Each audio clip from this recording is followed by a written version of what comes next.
más a Folclore en Casa, esta coproducción de la Dirección General de Música de la Ciudad, la Academia Nacional de Folclore y el Canal de la Ciudad, para en estos tiempos de confinamiento encontrarnos, aunque sea virtualmente, y compartir el folclore. Hoy el gran músico y compositor Carlos Di Fulvio. Bienvenido. El gusto de estar con ustedes, Vicky. Estar en el Canal de la Ciudad. De alguna manera nos sentimos invitados a su casa, a su espacio. Ahí vemos que aquí hay premios, hay cuadros, recuerdos. Bueno, eso es lo que estábamos pensando. Resulta que está lleno de recuerdos esto. De presentes, recuerdos y cosas que se van sumando. Y es imposible deshacerse de todo esto porque ya tengo en Córdoba otro tanto como esto. Y es tan, qué sé yo, uno los ve y ve pasar la vida, ve todo lo que ha sucedido en todo ello, lo acontecido, los recuerdos que son indelebles, indudablemente, a través del tiempo. Son reconocimientos que tiene la gente para el silencio de uno. Bueno, y de alguna manera este encuentro, la idea de este encuentro es recordar justamente un montón de momentos lindos, ¿no? En relación al folclore, a la música. ¿Cuáles son los primeros recuerdos que lo vincules con la palabra folclore y con la música? Sí. Siempre me gustó la música. Yo no sabía que eso era folclore, me gustaba la música esa. En mi tiempo niño, las voces que se escuchaban, por ejemplo, eran Hilario Cuadros, Antonio Tormo, la Tropilla de Huachipampa, esas cosas. Todo me agradaba. Y en lo otro, Gardel, en su potencia, ¿no es cierto? En lo fantástico, que era lo más citadino que uno escuchaba desde la parte rural donde yo vivía. Pero desde que tengo memoria, o sea, desde los chiquitos, de los 4 años, yo tarareaba cosas que tenían que ver. Y como fui criado en un pueblito, Carrilobo, sudeste de Córdoba, departamento Río Segundo. Mi abuelo tenía un campo y yo era el mimado del abuelo, así que yo vivía más con mi abuelo que con mis padres. Me crié con mi abuelo en medio del campo y veía cómo llegaban allí a recolectar las cosechas los santiagueños, los peones golondrinas le llamaban, porque venían todo en determinada época, en cada zafra ya del maíz o del trigo, venían los santiagueños. Entonces eso ya me quedaba, están por llegar las golondrinas, decían, eran los peones, ¿no? Y venían con sus carros, con sus familias, todo, y bueno, abuelo les preparaba el galpón grande. Estaba la casa por un lado con todos los tíos, esto, lo demás, y el galpón grande, eso era para toda la familia que llegaba, ellos se acomodaban ahí. Y los domingos se trabajaba todos los días. El domingo nadie hacía nada, ni siquiera se afeitaban. El domingo era para descansar y para festejar. Así que el abuelo les traía el barril, porque el vino venía en barril entonces. Y ahí yo escuchaba guitarras, bandoneones, violín, caja escuchaba mucho. Los santiagueños cantaban Vida a las Hermosas. Y bueno, me fui haciendo ese ámbito, esa forma, esa manera, me pareció ya una cosa más cerca, me gustaba. Y a los 5 años ya dejé ese pueblo, me llevaron a la ciudad, porque tenía que empezar a aprender los primeros garabatos. Ya mi hermana mayor entraba al terciario, mi hermano que me sigue, que era Edgar, que ya no está, entraba al secundario y yo empezaba a hacer, somos separados 6 años cada uno. Empezaba a hacer los primeros dibujos. Así que fuimos a la ciudad, nos fuimos del campo, allá quedó mi niño. Llegué a la ciudad y entonces, bueno, lo que se escuchaba allí eran las radios, un misterio las radios. Le estoy hablando, mirábamos de atrás, ve cómo eran los que hablaban. porque nos imaginábamos, eran unos aparatos inmensos. Creíamos que estaban ahí adentro de lo que hablaban, lo que es uno chico, ¿no? Entonces el misterio de la radio siempre fue un misterio. Miraba el ojo ese verde que tenía y digo yo, ese será el micrófono, ¿qué será eso? Era un misterio para mí. Pero bueno, un mundo mágico es la radio. ¿Qué música sonaba en esos tiempos en la radio? Los 60 Granaderos, la Pulpera de Santa Lucía, estaba de moda aquello, Corsini y todo eso venía desde esa época, ese era el asunto. A tal punto que ahí en el campo, recuerdo, se había transformado la Pulpera de Santa Lucía en una parodia que hacían, porque los peones cuando llegaban al pueblo, a los días de feriado, tomando sus vinos y cosas, pasaban horas largas, y ya cuando subían los vinos a la terraza, empezaban a cantar, y como todos son descendientes más o menos de gringo, de italiano, que yo, tenían unas voces potentes, tipo tenor, ¿no? Así que empezaban con la Pulpera de Santa Lucía, pero lo cantaban como una parodia. Era rubia y sus ojos celestes alumbraban la lumbre del día. Iba pata y decía que iba en coche, la italiana que nació en Turquía. Esa era la letra que le hacían. Por eso me quedaba la melodía. Pero luego cantaban estilos y cosas. El estilo, vos sabes, el estilo es una obra muy similar a una opereta, una cosa así, porque tiene todos sus movimientos. Y estos italianos cantaban con una voz bárbara, eso, el sur, la pampa, la gramilla, el verde, tiritaban las paredes. Bueno, esa era la música que escuchaba. Pero pronto empezó a escucharse Abel Fleury. Abel Fleury, que ahí sí fue mágico la radio. Ahí se multiplicó mi interés por la radio. Yo no podía creer que un hombre tocara la guitarra como tocaba Fleury. Y eso que Fleury tocaba apenas un poquito porque Fernando Ochoa le daba espacio para que le hiciera el acompañamiento en sus poemas, nada más. Pero la nota que sonaba era mágica y no la olvidaré jamás. Allí comenzó mi interés por la guitarra. Después la asociaba con mis tíos, que todos tocaban, rasgaban las guitarras más que todo. Entretenimiento de campo. Así que, como veían que me gustaba, a los 7 años, una cosa así, me regalaron una guitarra. ¿Tiene ganas de tocar algo que le haga acordar a esa época? ¿Dónde quedó mi horizonte? No sé. Alfalfar, tierra celeste. Tal vez quedó con mi niño en el sur. Tal vez lo perdí en el monte. Aunque parezca del norte, señor. Nací en el llano una vez. Tierra de estilos y gatos, vela ahí, arañando las guitarras. Donde la risa del viejo maíz amarillaba en las chalas. Donde el trigal se amacaba en mansa cuna de luz. Me fui de Córdoba al norte una vez. Me alejé de las llanuras. Supe que el trébol se vuelve cardón y que la piedra no es dura. Pero he quedado en la duda, señor. ¿De dónde soy? No lo sé.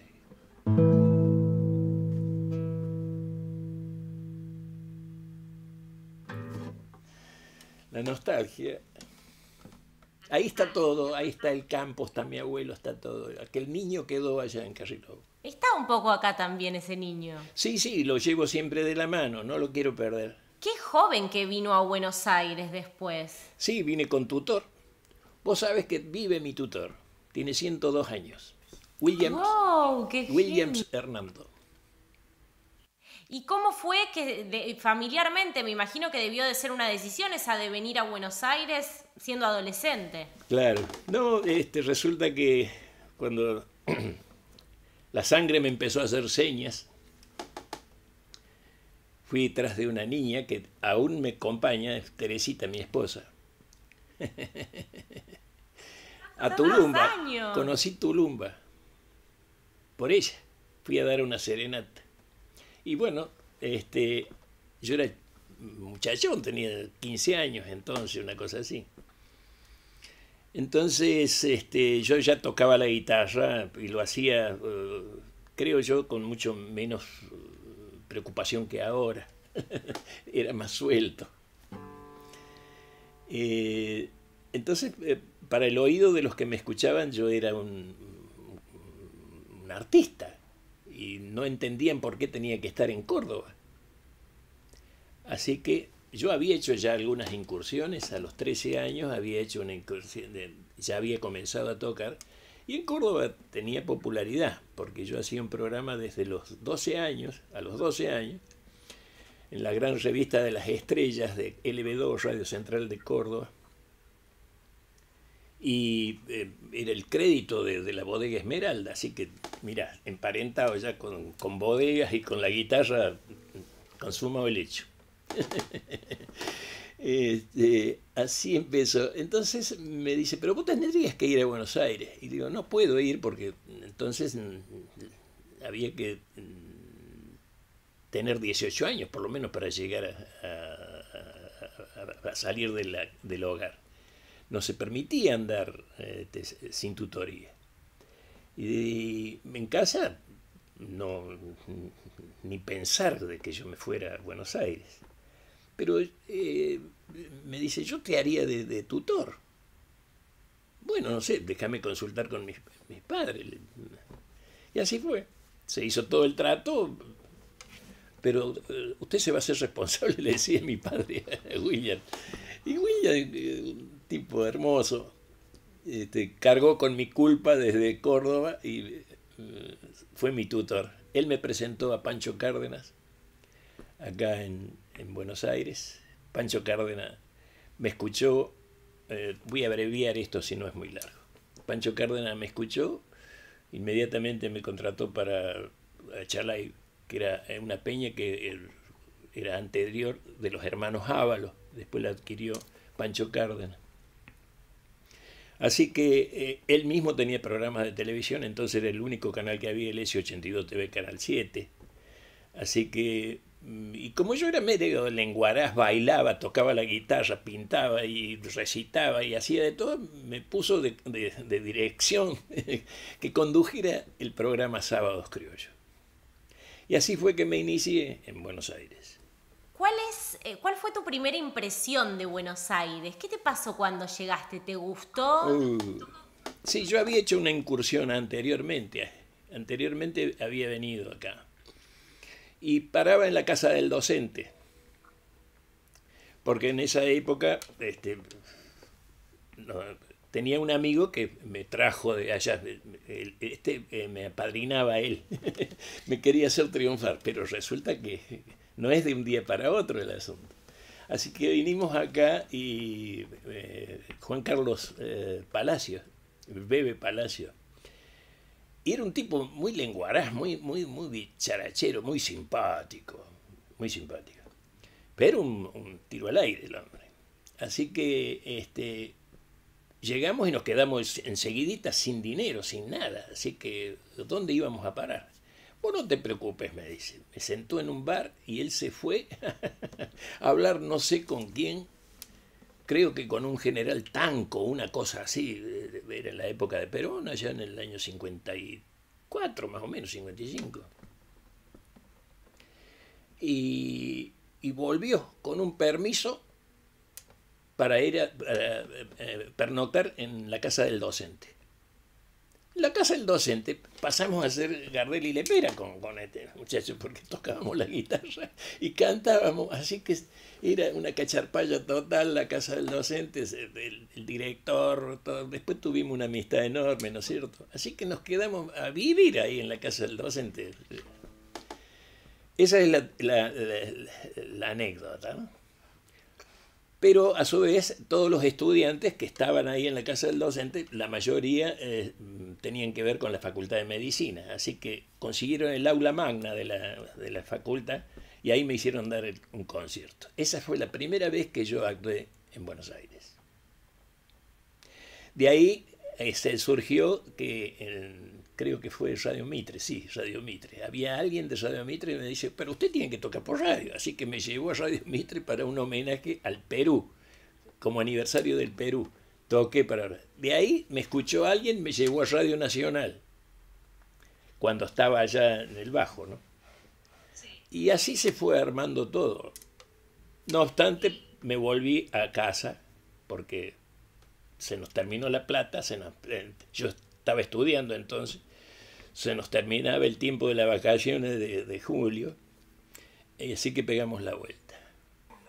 ¿Pero le había gustado la ciudad? ¿Quería claro, estar en Buenos Aires? Claro. Entonces, bueno, cuando veía eso, yo no podía, miraba los edificios y digo, ¿pero dónde vive la gente? Son todos negocios estos. Claro, no tenía idea de que la entrada a un departamento era una puerta y todo lo demás era para subvencionar otros gastos. Era curioso. Después al tiempo me caigo de mi candidez. Pero eso, muy grande. Mejor dicho, no solamente a mí, cualquiera que vea Buenos Aires le parece que es una ciudad muy grande.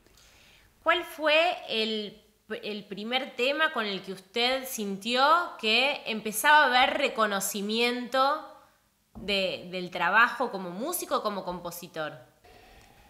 Bueno, yo empecé a componer justo en cuando vine, porque al venirme yo venía en procura de mi independencia. La independencia había que ganársela.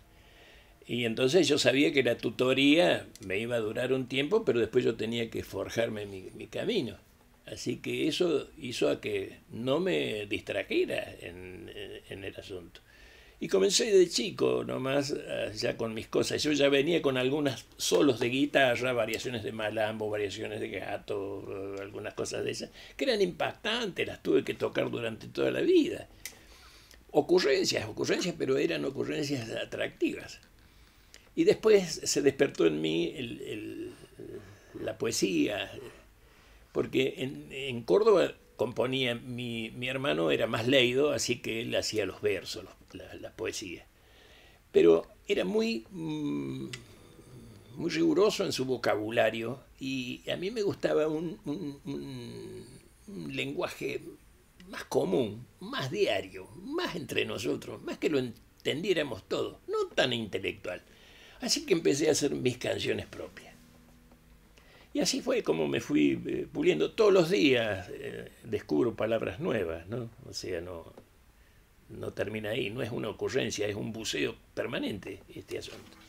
Y bueno, así compuse Guitarrero en el año 59, 58, 59. Y yo lo cantaba en las peñas, después de tocar en Achalay, por ejemplo, lo cantaba en las peñas y empezó a ser popular, y de repente lo empezaron a silbar en la calle, lo cantaban, lo grabaron, todo el mundo lo grabó. Y me encontré con que yo era poeta. ¿Podemos escucharlo? ¿A Guitarrero? Pero bueno, ¿cómo no?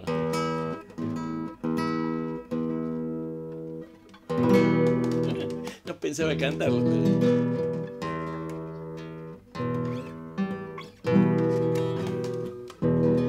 Guitarrero, con tu cantar me va llenando de luz el alma, porque tu voz temblando está corazón adentro de la farra,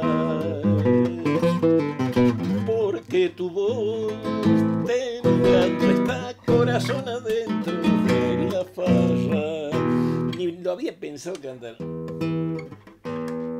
así que no lo tengo. No importa, pero muy lindo, un pedacito estuvo muy bien. ¿Cuál es la historia de Guitarrero? Bueno, precisamente al venir del pueblo, no era bien vista la guitarra, ¿eh? Andar con una guitarra era más parecido a un certificado de mala conducta que otra cosa. Así que cuando iba al canal, a veces la gente se hacía a un lado para no rozar la guitarra. Era serio el asunto. No, vaya a creer que era. Mientras tanto, acá ya se conocía lo de don Eduardo Falú, lo de Atahualpa Yupanqui, eran cosas serias, pero lo mismo, había un retaseo así de ver un tipo con una guitarra. Se simbolizaba con la noche, con la fiesta, con la trasnochada. Así, no estaban tan errados tampoco, te digo, ¿no? Y bueno, entonces Pancho Cárdenas, cuando empezamos con la televisión, me presenta a la RCA. Dice, vos tenés que grabar porque sos un atractivo y no tenés disco, es increíble. Así que me presento a la RCA Víctor. Fui a la RCA Víctor y el director artístico de la RCA Víctor, como no, viniendo de Pancho Cárdenas, qué sé yo, me atendieron muy bien. Elija unas 12 canciones. Así que elegí 12 canciones. Las 12 eran mías. 12, y la que no eran mía era de mi hermano, pero también era Di Fulvio. Así que todo Di Fulvio era. Y me dice el director artístico entonces, oiga, usted no lo conocen todavía y ya quiere grabar todas sus cosas. ¿Por qué no graba un poquito de otros y va a tener mucho más aceptación su disco? Así que no lo tome mal, pero prepare un repertorio y cuando lo tenga listo me viene a ver. Y grabamos, no hay ningún problema. Tómese un mes, 2 meses. Bueno, cómo no. Me fui a Córdoba y volví con las mismas canciones, pero con otros nombres. Así que guitarrero, que la había hecho yo, la firmé como José Piedra Ríos. Hachero y cantor también. Mi hermano había hecho otras cosas, se cambió, se puso un seudónimo, Pablo Montserrat. Así que una era de Pablo Montserrat, otra de José Piedra Ríos, otra de Carlos Díaz. Y así se lo aceptaron. Claro, la camuflé, más o menos, una picardía. Y así se salvó guitarrero, si no, no la hubiera grabado. Ay, muchas gracias por esa ocurrencia. Si no, no la tendríamos grabada. Pero lo más gracioso fue, yo me contenía porque me dice Pancho, pero sos dañino, dice, se va a dar cuenta. No, le digo, ¿qué se va a dar cuenta? Si lo dice porque él no sabe ni de qué se trata, te digo, si ni sabe cómo es la canción. Así que, dicho y hecho, él miró y vio que no eran todas de Di Fulvio. Ahora sí, dice, eran la misma canción. Muy buena la historia, es genial, es genial. Qué tremendo el prejuicio, ¿no? Por un lado de este señor y la ignorancia al mismo tiempo. No lo tomo como ignorancia, lo tomo como un consejo casi, diríamos, comercial de parte de ellos. Claro, de los productores, sí. Claro, sí. ven más que todo el valor, más que el valor artístico, ven a ver cuántos discos van a vender. Claro, tal cual. ¿Cómo se une el amor por la música y la historia?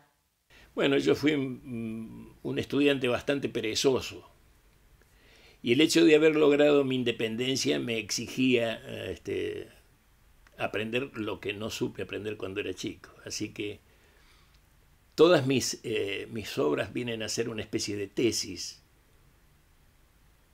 en su información, en su investigación y en el resultado de ellas. Así que entregué mis horas, mi vida a la lectura y asimilar lo que era realmente una disciplina de lectura. No leer por leer, ni tampoco cualquier libro que venga a mano. Tuve buenos tutores de lectura, indudablemente. Eso me salvó porque ser cuidado en la lectura es como quien riega una planta, ¿no? Después usted sí ya sabe elegir qué es lo que va a leer. Pero si no, es un peligro también leer cualquier cosa. Así me fui haciendo. Acá ya no tengo más libros porque esto era todo libro. Esta casa era todo libro. ¿Sabe por qué? Porque esta casa era de Casamiquela, de Rodolfo Casamiquela, Rudy Casamiquela, el antropólogo, que nos hicimos enormes amigazos, ¿no? Desde los viajes al sur. Largo para contar. Y después yo tenía un estudio que le gustaba a él el estudio y a mí me hacía falta un departamento más grande, así que hicimos un trueque. Me quedé yo con el departamento de él. Y los libros fueron a parar a mi otro departamento. Pero los míos, que también eran, los mandé a Córdoba y ahora está todo embalado. Y traigo más o menos mis cosas de consulta. Lo demás, tengo todo desparramado. Y con la promesa de juntarlo alguna vez en algún lugar, no sé, lo hemos hablado con Tonito también. Pero ahí está, ambulante, soy itinerante, con mis libros, con mis premios, con mis cosas, en Córdoba, en Mar del Plata, acá, en todo lado. ¿Y qué hechos o personalidades de nuestra historia y de las lecturas lo inspiraron para componer? No, todo. Yo he leído todos los poetas nuestros, porque nosotros para salir con la guitarra primero conocíamos nuestros antecesores. Yo antes de pulsar la guitarra supe todo lo de Atahualpa, lo de Fleury, no la interpretación de todo, pero sí conocerlos a ellos y qué es lo que habían dicho, para yo permitirme después decir algo que no hubieran dicho ellos. Manuel Castilla, don Juan Carlos Dávalo, el primero que conocí fue don Juan Carlos Dávalo. Después sí, Jaime Dávalo, indudablemente, el nombrador, fuimos muy amigo con él. Él me dedicó el nombrador. Una dedicatoria fantástica, Jaime, hacía pluma alzada, eran poemas todas las dedicatorias que tenía. Dedicarte a vos, Carlos Di Fulvio, el nombrador, es ya parte a tu caudal de estrellas altas, mi sangre cantora, una cosa así, ¿no? Ponele música al silencio aunque la tierra te tape. Así termina la dedicatoria. Fantástico. Manuel Castilla, de Solo Estar, me acuerdo, era un libro que recién aparecía, de Solo Estar, allá por el 58 más o menos. Así que lo encontré por Mendoza, yo ya andaba de gira. Y me acompañaba la poesía de todos lados. Entonces siempre fui, después conocí mucha gente he conocido. Entonces, por eso he tenido mucho cuidado con las canciones, ¿no? Porque sabía que no se podía decir cualquier cosa. No el antojo, sino había que elegir la palabra para que alguien prestara oído. Cuánto respeto por el que escucha hay ahí, ¿no? Bueno, eso siempre lo tuve. Siempre lo tuve. Desde la presentación. Bueno, nos enseñaron así. Viene ya con uno, viene de fábrica el asunto. Y nos enseñaban de esa forma, ¿no? Como saludar. Se ha perdido, hasta el saludo se ha perdido. El buenos días, además, Buenos Aires me costó a mí porque nadie saludaba en Buenos Aires y nosotros veníamos del campo, saludábamos a todo el mundo y nos llamaba la atención que nadie saludara. Así que acá en el mismo departamento, ahora nos saludamos todos, pero en este departamento al principio nadie se saludaba. Así que yo me paraba y hasta que no me decían buenos días no me salía del ascensor. Está muy bien. Y hasta que no escuchaba buenos días no me iba. Así que... ¿Tiene ganas de compartir algún tema que haya pensado para hoy, que tenga ganas en este momento de tocar?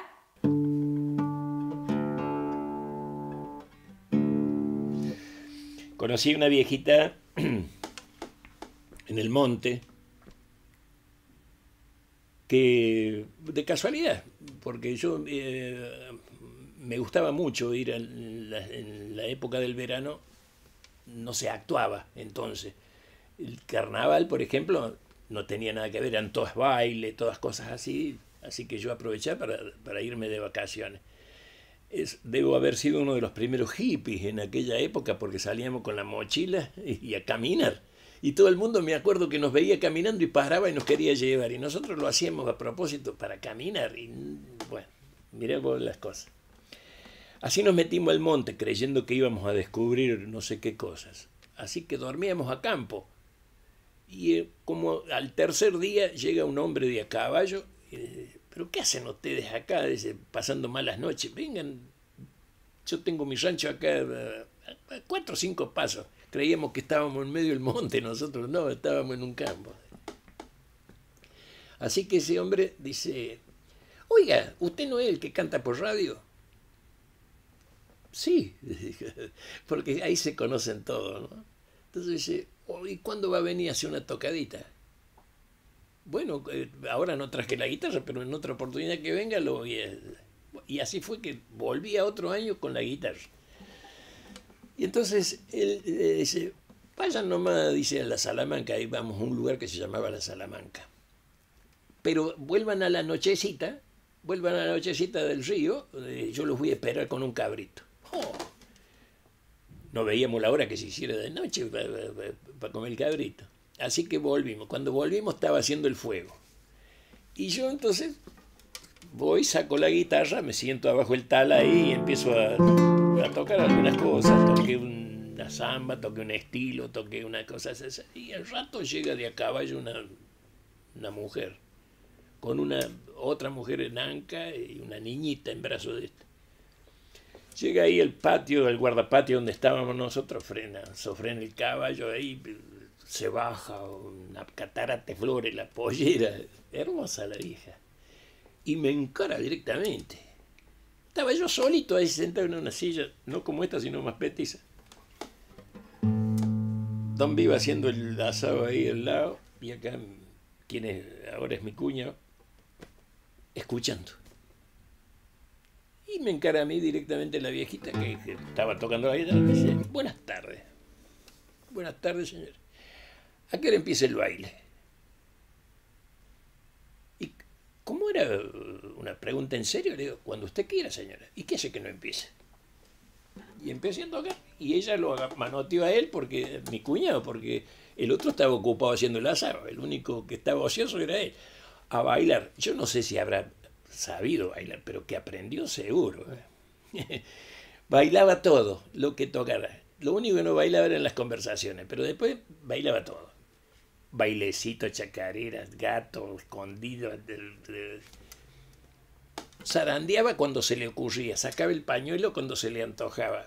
Pero el donaire que tenía esa viejita no me volvió a olvidar más. Me cansé. Toqué, no sé, ya sentí el olorcito al asado. O sea que era buena noticia. Fui a dejar la guitarra adentro del rancho y entré a ese rancho y el frescor que había en ese rancho de patio de piso de tierra, pero con carolina, ese aroma, las paredes como de losa de las manos de cal y esos catres con esas colchas tejidas en telares rústicos, el colorido que eso tenía. No, ante la tentación me tiré sobre el catre, qué lindo, y sentí el aroma ese y me quedé dormido. Se comieron el chivo. Al otro día cuando me despierto, me despierto a las horas así, ya estaba madrugando. Me levanto para ver, y ya estaban de nuevo despiertos. Me dice, Carlos, le dejó muchos saludos doña Domínguez.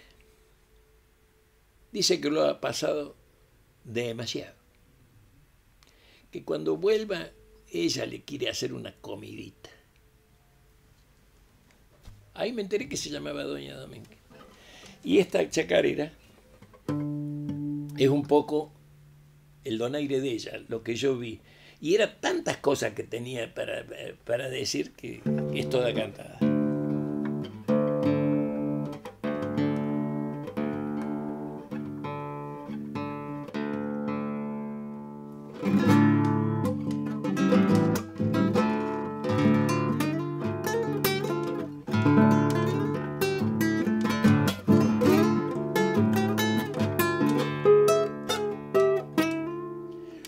Hace tiempo y buscando por ahí una una chacarera.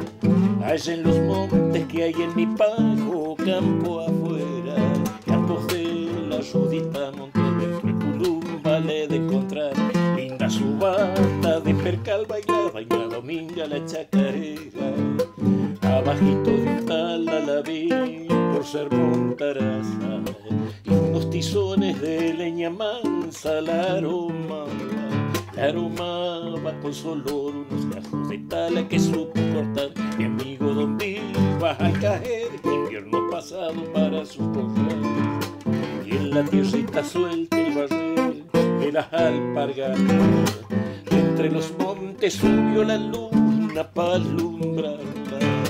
Como nube en el aire quedó el polvaderal, hojitita las flecos de luna y la chacarera.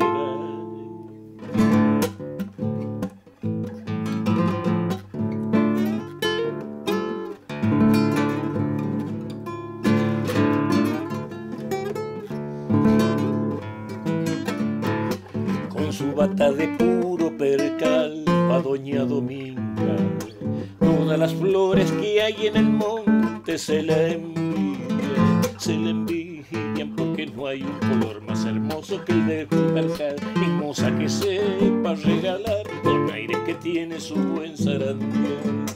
Y las niñas quisieran bailar como lo hace ella, la trenza al viento, una manito en la cadera.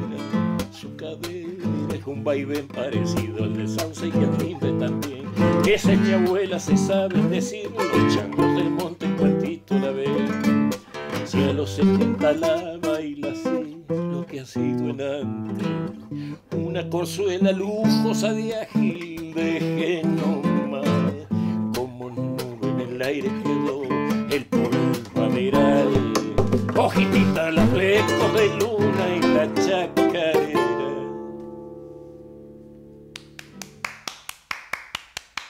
La doña Dominga. ¡Bravo! ¡Qué placer! ¿Qué le pasa cuando escucha artistas jóvenes interpretando, por ejemplo, Campo Afuera? Al principio me daba rubor eso. Como, no sé, después me fui acostumbrando y ahora siento honor, siento alegría, siento mucha gratitud, no sé. Me llegan cosas muy prolijas, muy bien hechas, muy bien. Constantemente me llegan cosas. Y no me queda tiempo para agradecerlo, ¿no? Después ya se hace cuero en uno, es como lo que está en casa, no se da cuenta que uno lo tiene. A veces te digo, escucho algo por radio ahí que voy pasando, está el finado Di Fulvio, dije, como para decir una cosa. Pero ahora sí, y hay cosas que se han hecho muy populares, sí. ¿Cómo fue ese cambio de que miraran mal al guitarrero, al que andaba con la guitarra, o lo miraban medio de costado, como me contó hace un rato? Sí. A que se agotaran las guitarras en todo Buenos Aires y en todo el país, y Cosquín. ¿Cómo fue ese cambio? Bueno, pero resulta que la inquietud por la guitarra, por el instrumento, venía ya con un Andrés Segovia que se desvivía para jerarquizar la guitarra en el mundo. Y paralelo a don Andrés Segovia estaba aquí Atahualpa Yupanqui y Eduardo Falú, que guitarristas. Con la misma desde el mismo criterio, creo yo, con el mismo criterio. Sacaban la guitarra para elevarla, no para sepultarla. La guitarra tocada por Eduardo Falú será escuchada en cualquier lugar del mundo y nadie va a dudar que es Eduardo Falú, porque el sonido que logró sacar Eduardo Falú a la guitarra es único. Y los glisados que tiene Yupanqui en su tercera, en sus cuerdas y en su modo y manera, tampoco lo olvidará el mundo. Las guitarras tienen secretos guardados, solamente se lo entregan a quien la indaga de una forma prudente, pero constante. Ese es el mundo de la guitarra. Entonces, cuando la gente comenzó a prestar atención a ese modo de tocar, entonces sí, llega junto con el silencio la jerarquía que le habían negado en un principio. Porque era una cuestión de chan, chan, chan, chan nomás. Acá estaba el sonido de la nota pura, o sea, el oído culto, llamémosle el oído culto al acostumbrado, no quiere decir que sea distinto al otro, pero el acostumbrado a escuchar música empezó a distinguir la guitarra como un instrumento musical de jerarquía. ¿Cómo fue la conformación de Cosquín y cuál es la importancia del festival para el folclore? Mire, yo le digo una cosa. Sabía ir yo a Cosquín, yo fui en el año 50 a Cosquín. Toqué allí en el Pan de Azúcar, en el cine teatro. Y después volví a Cosquín a visitar amigos. El festival no existía. Entonces los hermanos Clarion, que tenían una publicidad, tenían la casa de publicidad y un balcón que daba a la calle de San Martín, y ahí estaban las confiterías.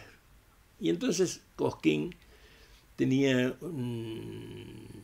el sanatorio que había allá para gente que padecía de asma o de algún defecto en su aparato respiratorio.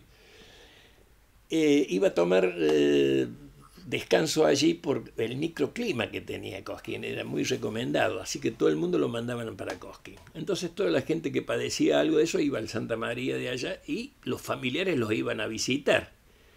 Entonces los domingos los sacaban a pasear y se iban hasta Cosquín y tomaban un té, una cosa así, se reunían todas las confiterías de la avenida San Martín.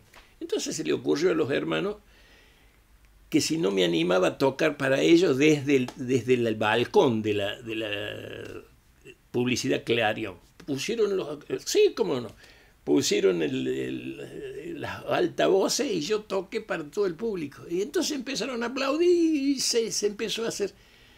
Un éxito bárbaro tuvieron. Al tiempo, como a los 2 o 3 años, recién empieza Cosquín. Con la idea esa, precisamente, no una copia por ese asunto, sino el folclore era tal, el entusiasmo que había despertado en nuestro público, en nuestro país, en nuestro pueblo, fue el ejemplo mayor que tuvo el mundo. Por primera vez la música rural invade la ciudad. De extracto rural, ¿no? De extracto rural, porque ahora se ha mezclado el asunto, ya uno se apodera del folclore por una cuestión de uso y costumbre, pero si no era de allá lejos. Y bueno, la resultante del festival fue tan poderosa que hasta Japón copió un festival que se llama Cosquín, en homenaje a esto. Fíjese la trascendencia que tiene el asunto ese. Así que bueno, hemos ido, y no fui yo en el primer festival de Cosquín, fui al segundo recién. Gracias por compartir todas estas anécdotas y recuerdos. ¿Tiene ganas de terminar con alguito de música, algo que quiera para cerrar? Bueno.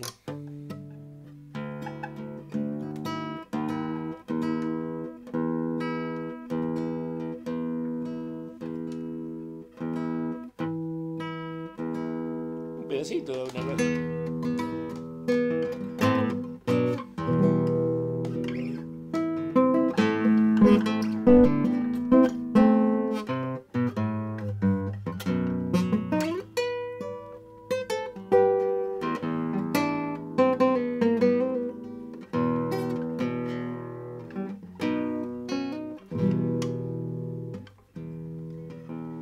Genoveva camino tejía samba en su telar, el viento del norte enamorado de la urdimbre cortaba hojitas de la Guaribay. Si me quiere, no me quiere, ven a ver viento sobre el Chilcal. noche encendía el primer grillo en su farol, soltaba la cimba azabache de su pelo y lo tocaba con una canción. Si era triste o era alegre, secretos eran, pero de amor. Ay, telera turumbana, cuántas madrugadas hilando te vi para bordar la aurora. Gotas de rocío enhebraban los pastos heladas de abril. Ay, Genoveva camina tu zambajera, color allí.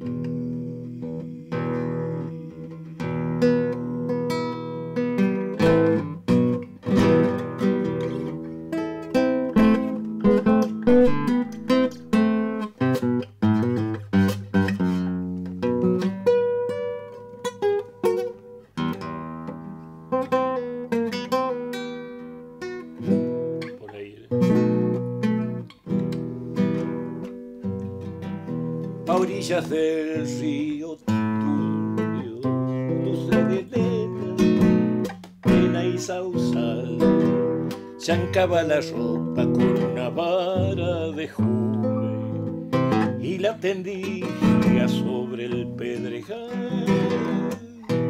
El sol miraba de lejos, agua y reflejo del arenal, como el humito de leña que amén de humilde aroma el pan. Iba Genoveva los domingos sin campana, ramito de albahaca envuelta en su chal, para perfumar la lana, sueños y tramas de su telar. Ay, telera turumbana, cuántas madrugadas hilando te vi para bordar la aurora. Gotas de rocío enhebraban los pastos heladas de abril. Ay, Genoveva camino tu zambajera, color añil.